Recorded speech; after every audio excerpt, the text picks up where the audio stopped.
masukan-masukan Pak, yang lebih detail, yang lebih strategis terkait ini. Mungkin ada beberapa kementerian yang roadmap-nya harus dirubah atau roadmap-nya belum begitu detail.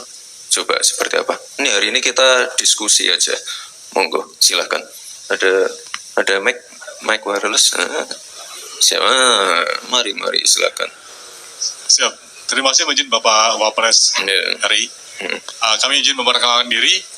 Saya Laksamana Pertama TNI Arif Badrudin, peserta dari P4N. Ya, silakan Pak. Siap.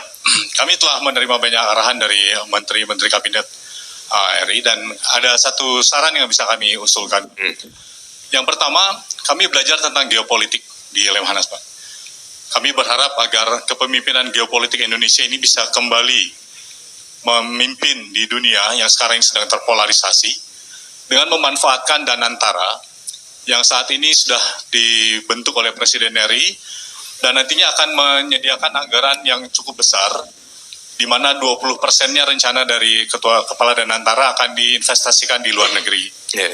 Nah, untuk itu kami menyarankan agar investasinya ini di negara-negara non-blok dalam bentuk teknologi AI. Kebetulan kami S3-nya tentang model pelatihan AI, Pak. Siap. Sehingga kita bisa menyiapkan para generasi muda kita yang merupakan bon demografi Indonesia, dilatih tentang AI, dilatih tentang fintech. Kemudian mereka membuka industri-industri startup di negara-negara non-blok tersebut dengan memanfaatkan QRIS kita. Siap. Kami telah melakukan, untuk taskap kami adalah model pelatihan artificial intelligence yang telah kami terapkan di beberapa instansi, terutama di Angkatan Laut, Pak. Dan hasilnya cukup menggembirakan, ada yang menjadi juara nasional, bahkan ada yang menjadi juara dunia di Singapura. Harapan kami, kepemimpinan geopolitik Indonesia ini bisa kembali diraih. Zaman dulu Presiden Soekarno tidak pakai uang bisa menjadi pemimpin non-blok. Kita sekarang memiliki Bapak Presiden dan Bapak Wakil Presiden, memiliki Danantara. Saya yakin kita akan kembali menjadi pemimpin non-blok. Demikian, terima kasih. Baik, sudah bertemu langsung dengan CEO Danantara, Bapak-Bapak semua? Belum? Belum. Kapan Pak dijadwalkan ya? Dalam bulan-bulan ini, bulan depan ya mungkin. Oke. Nanti bisa disampaikan langsung ke CEO Danantara terkait itu tadi ya Pak ya. Siap, yang jelas ini apa? Silakan duduk. Terkait geopolitik. Ini memang ya tantangannya saat ini adalah geopolitik yang nggak menentu, climate change, lalu perang dagang, perang tarif.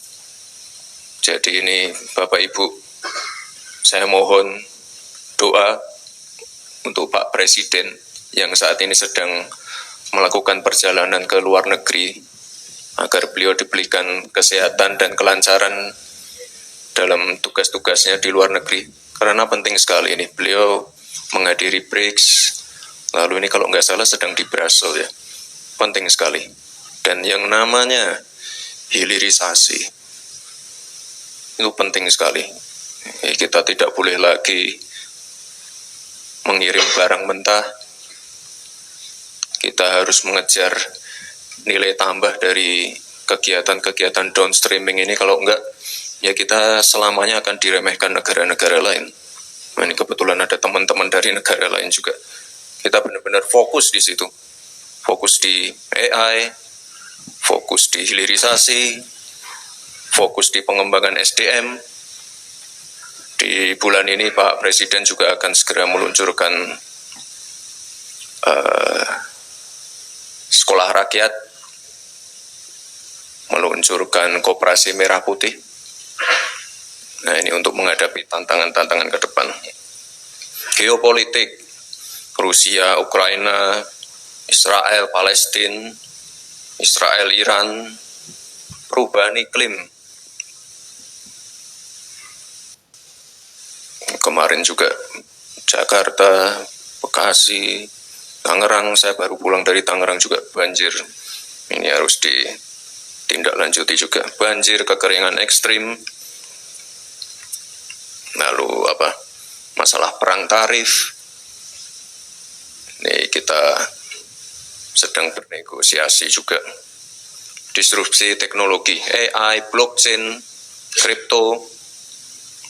Nah, ini saya harap nanti Bapak Ibu semua lebih aware dengan tantangan-tantangan ini. Jadi fokus kita, fokus Pak Presiden, ini sudah jelas hilirisasi, swasembada energi, swasembada pangan, energi baru terbarukan. Nah, kemarin Pak Presiden baru aja meresmikan juga salah satu fasilitas besar di Karawang, pabrik baterai. Ada juga beberapa bulan lalu pabrik pemurnian logam mulia. Ini juga besar sekali. Bapak dan Ibu yang saya hormati,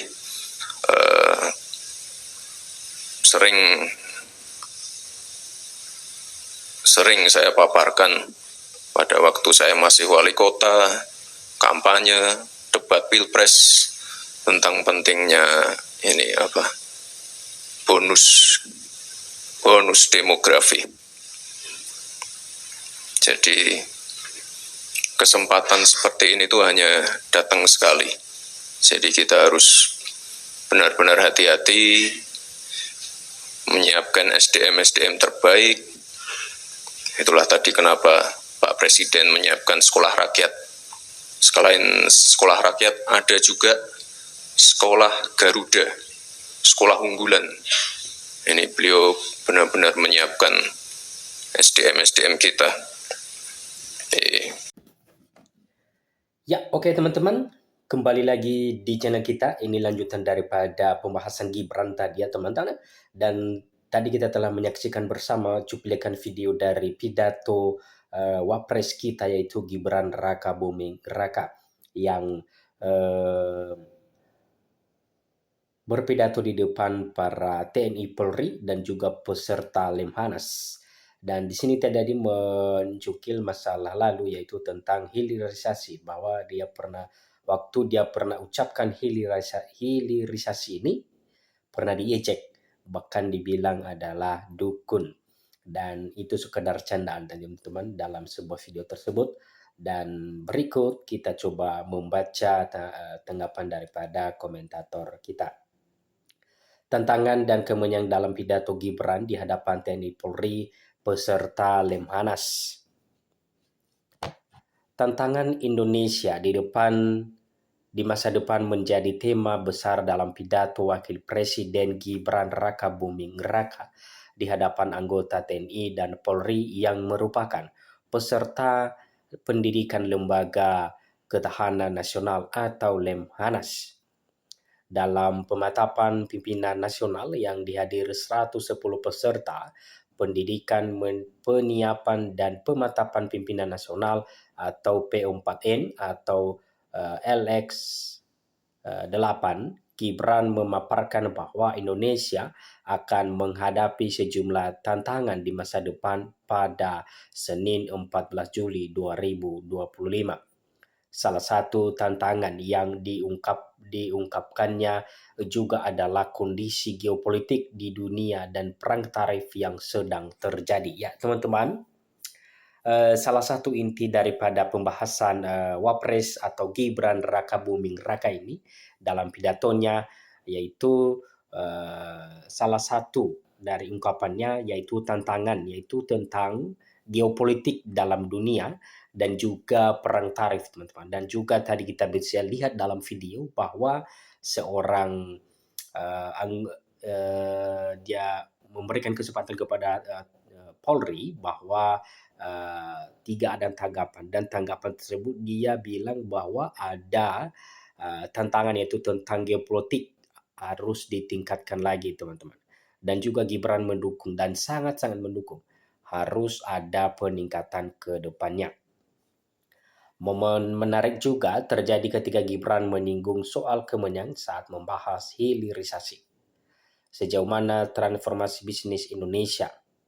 Lantas apa pesan di balik Gibran menyebut kemenyan saat membahas tantangan Indonesia? Dalam pidatonya, berikut apa yang disampaikan Gibran. Dalam pidatonya, Gibran memaparkan bahwa kondisi geopolitik yang tak menentu, perang dagang, dan perubahan iklim menjadi tantangan Indonesia dalam masa depan. Ya, teman-teman, di sini juga Wapres kita ini mengatakan bahwa tantangan banyak ke depannya, terutama geopolitik yang tak menentu teman-teman, dan juga perang dagang. Perang dagang, dan mudah-mudahan ke depannya ada perubahan dan bisa mencapai program-program yang sudah mereka rencanakan sebelumnya, dan juga dalam visi misi mereka sebelum menjadi presiden dan juga wapres, teman-teman. Tantangan tersebutlah, kata Gibran, yang sedang dihadapi oleh pemerintahan Presiden Prabowo Subianto. Gibran menjelaskan Prabowo lewat jalur diplomasi menghadiri konferensi tingkat tinggi atau BRICS. Tantangannya saat ini adalah geopolitik yang nggak menentu, perubahan iklim, lalu perang dagang, perang tarif. Jadi ini Bapak atau Ibu, saya mohon doa untuk Pak Presiden yang saat ini sedang melaksanakan perjalanan ke luar negeri agar beliau diberikan kesehatan dan kelancaran dalam tugas-tugasnya di luar negeri. Karena penting sekali ini beliau hadir BRICS, ujar Gibran di Istana Wakil Presiden Jakarta Pusat. Ia juga meminta anggota TNI dan Polri yang merupakan peserta pendidikan Lemhanas juga lebih memperhatikan tantangan teknologi saat ini. Lalu masalah perang tarif ini kita sedang bernegosiasi juga.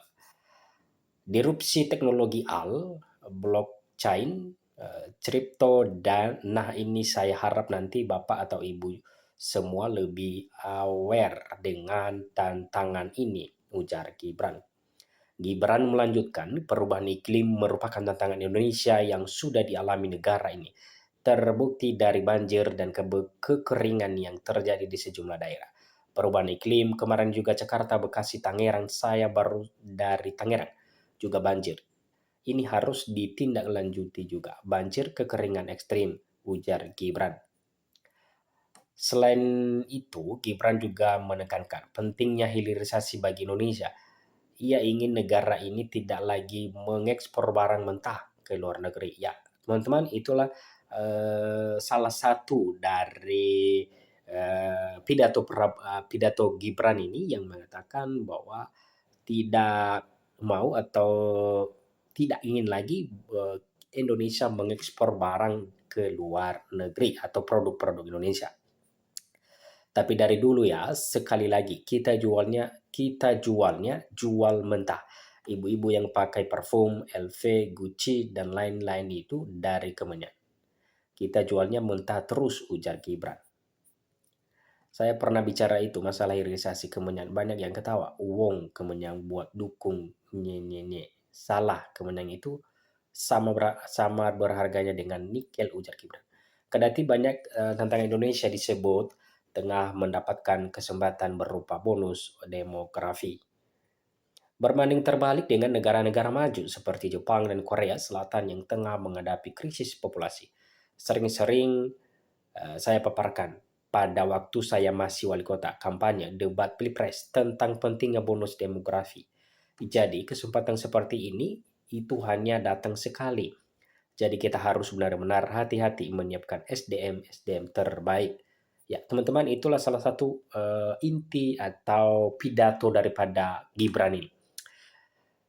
Itulah tadi kenapa Pak Presiden menyiapkan sekolah rakyat. Selain sekolah rakyat, ada juga sekolah Garuda, sekolah unggulan ini. Beliau benar-benar menyiapkan SDM kita, sambung Gibran. Ya, teman-teman, itulah salah satu daripada pidato Wapres kita ini yang sangat-sangat luar biasa dan selalu juga mengedepankan atau selalu mengingat visi misi yang sudah atau yang mereka ungkapkan sebelum menjadi Wapres.